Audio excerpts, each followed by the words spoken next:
రంగారెడ్డి జిల్లా రాజేంద్రనగర్లో Delhi public school బస్సులో మంటలు చెలరేగాయి. ఇంజన్ నుంచి పొగలు రావడంతో అప్రమత్తమైన డ్రైవర్ వెంటనే బస్సును రోడ్డుపై ఆపి దిగేశాడు. క్షణాల్లోనే బస్సు పూర్తిగా దగ్ధమైంది. అయితే బస్సులో విద్యార్థులు లేకపోవడంతో పెను ప్రమాదం తప్పింది. లక్ష్మీగూడలోని బాంబే కాలనీ సమీపంలో ఈ ఘటన చోటు చేసుకుంది. సమాచారం అందుకున్న అగ్నిమాపక సిబ్బంది సంఘటనా స్థలానికి చేరుకుని మంటల్ని పూర్తిగా అదుపులోకి తీసుకొచ్చారు. డ్రైవర్ సమయస్ఫూర్తితో వ్యవహరించడం వల్ల పెద్ద ప్రమాదం తప్పింది. అగ్ని ప్రమాదానికి గల కారణాలపై పోలీసులు విచారణ జరుపుతున్నారు. Delhi public school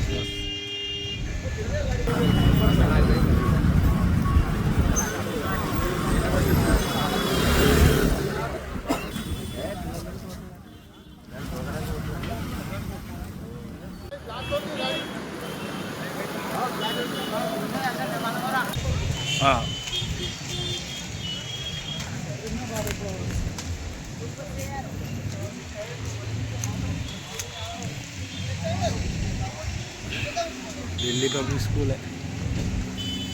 breaking news చూస్తున్నాం. రంగారెడ్డి జిల్లా రాజేంద్రనగర్లో ఢిల్లీ పబ్లిక్ స్కూల్ బస్సులో మంటలు చెలరేగాయి. ఇంజన్ నుంచి పొగలు రావడంతో అప్రమత్తమైన డ్రైవర్ వెంటనే బస్సును రోడ్డుపై ఆపి దిగేశాడు. క్షణాల్లోనే బస్సు పూర్తిగా దగ్ధమైంది. అయితే బస్సులో విద్యార్థులు లేకపోవడంతో పెను ప్రమాదం తప్పింది. లక్ష్మీగూడలోని వాంబే కాలనీ సమీపంలో ఈ ఘటన చోటు చేసుకుంది. సమాచారం అందుకున్న అగ్నిమాపక సిబ్బంది సంఘటనా స్థలానికి చేరుకుని మంటలను పూర్తిగా అదుపులోకి తీసుకొచ్చారు. డ్రైవర్ సమయస్ఫూర్తితో వ్యవహరించడం వల్ల పెద్ద ప్రమాదం తప్పింది. అగ్ని ప్రమాదానికి గల కారణాలపై పోలీసులు విచారణ జరుపుతున్నారు.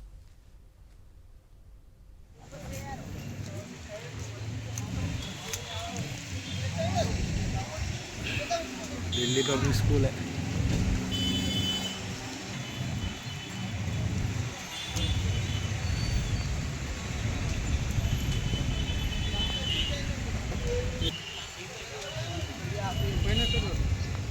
Delhi public school bus.